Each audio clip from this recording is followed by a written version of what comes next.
everybody, welcome to the 𝐂𝐸 Way. I'm Jessica, and today's video is going to be all about homeschooling preschool and what I would do differently if I could start over from scratch. Planning high school does a really strange things to homeschool moms, at least it has for me.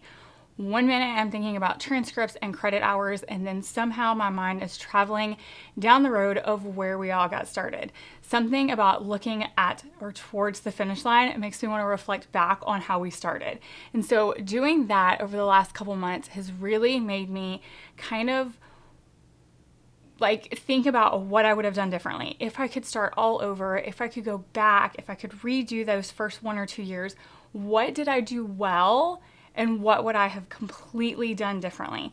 So I thought that in case any of you are new to homeschooling or you're homeschooling a preschooler in the next few years, that I would share, if I could start over, what I would do differently, so maybe you can get some insight and do some things that I wish I would have done. So the first thing that I wish I would have done differently is I wish I would not have literally created school at home.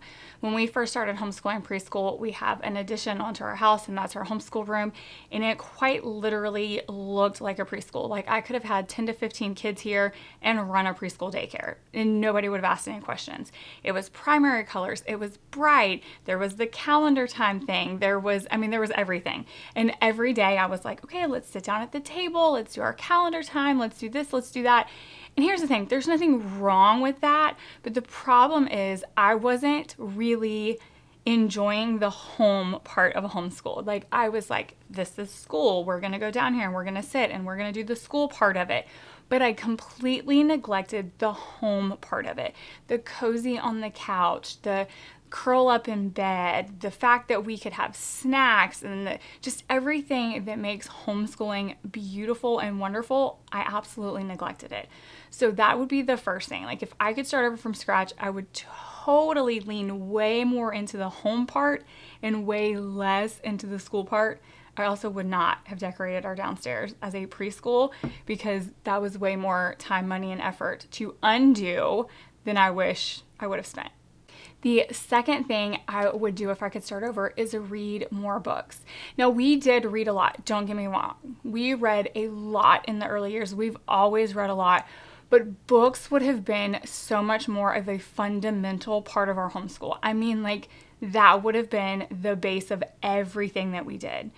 I also wish I wouldn't have pushed chapter books quite as fast as I did, because I feel like there were so many beautiful picture books that we missed out on because we kind of moved through it a little too quickly. So I would have still used some early chapter books as read alouds, but I definitely would have dwelled in the beautiful picture books for preschoolers for a lot longer if I could do it over. There are just so many really, really great ones that you can learn with, and you don't need to rush things, and that is probably something I did way too much of in the early years. The third thing I would do if I could start over is play more games. We really didn't get into game schooling until Emily's kindergarten, like the later half of her kindergarten homeschool year. So in preschool, while we did play some games as a family, because games have always been part of our family culture. I mean, Kevin and I were playing games for dates even before we got married. We just did more of like a family game night, like every now and then.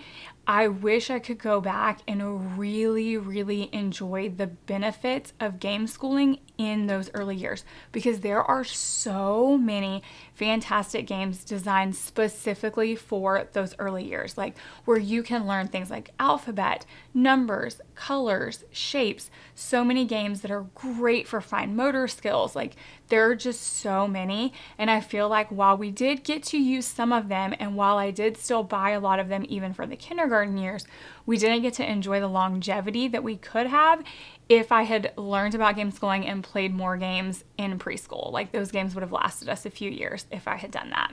The fourth thing is focus on fine motor skills. So I just talked about fine motor skills, and I feel like the biggest, like literally the biggest mistake that I made was not focusing on fine motor skills enough. Instead, it was putting a pencil in Emily's hand too early.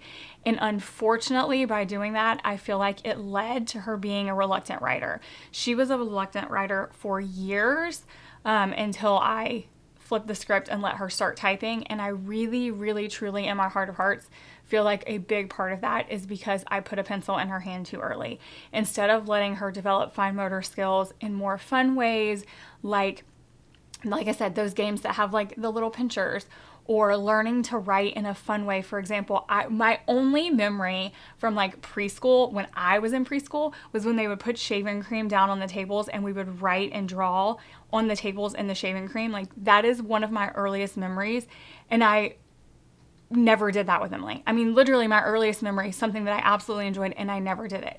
And I wish those were the things that I had done. I wish I had done things like have her write in shaving cream or in those, sand tablets or in salt instead of holding a pencil. I wish we would have done fine motor skills like scissors, pinching and squeezing, playing with Play-Doh, threading things that would have been so much more fun than forcing a pencil into her hand, which is probably, like I said, one of my biggest regrets, because I feel like that led to her becoming a reluctant writer, and that being something that I almost had to undo in the later years. The fifth thing is kind of a double whammy, because it's something I feel like I did right, but also something I wish we had done more of, and that's sensory play. So I knew the value of sensory play. I've always known the value of it, and I always made sensory bins for Emily, but I just wish I had done more of it, because I know the value of it. Like, it can bring so many things. It can help with conversation. It can help with those fine motor skills.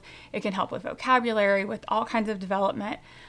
There's just so many benefits to it. And we did a lot of them when she was like a toddler and like early preschool. But then as we got into like preschool and, even easing into towards the kindergarten, it became less and less, because I felt like we needed to do more real things.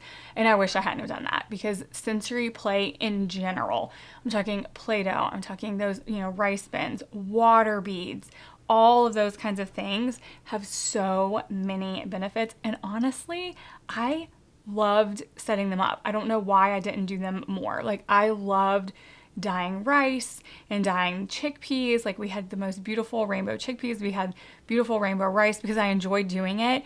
I just didn't make time for the sensory play in our homeschool, and I wish I had made more time for that.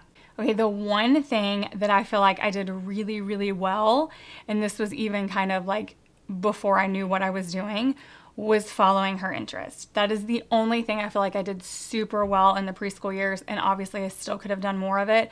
Emily loved animals. She's always loved animals. So even when we were learning the alphabets, like, everything came down to like A is for ant, and so we learned about ants. We watched Ants the movie. We went and did an ant farm.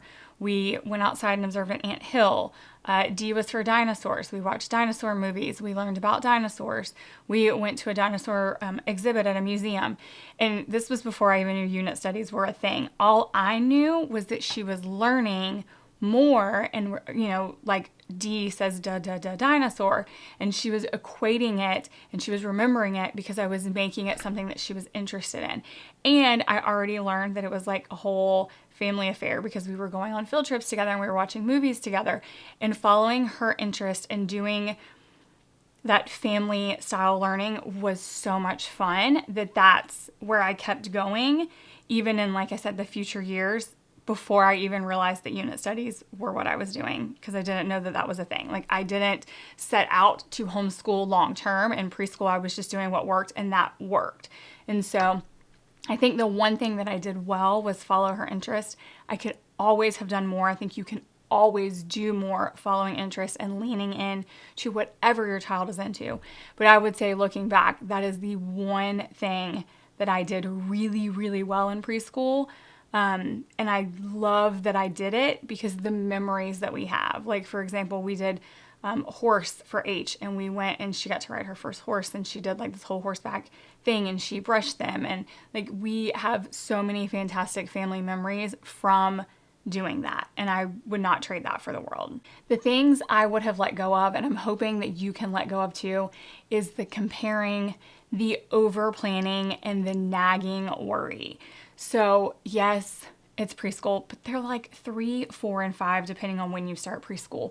The over planning is so unneeded. Like, you don't need that. You really just need a stack of books and some games to play, and maybe a couple really good either apps or TV series. Like, I can't even tell you how many things Emily learned from Magic School Bus and Wild Kratts. Like, that is enough. You don't need any more than that. And as far as planning goes, anytime I did plan, it was absolutely pointless, especially in the early years, because some days she would be ready to sit or learn or read or play games or whatever for hours, and other days we would maybe get minutes in. And that's okay. Like, they're little, they shouldn't be required to sit there for hours. So it is absolutely okay to not plan at all and just kind of have a stack of resources that you're going to pull from. Like, these are the books we're going to read, these are the games we're going to play, and just whenever they're in the mood, read the books, play the games, bring them into the kitchen with you when you're cooking and when you're baking. Take them, on grocery shopping or to the post office, or I call them field trips, which for them they are, because those things are new and exciting. That's the glory of preschool, is everything is like new and exciting for them. They're built to be curious and want to learn more things. So don't squash that curiosity and kill that love for learning early, because I promise you will regret it. So don't do that.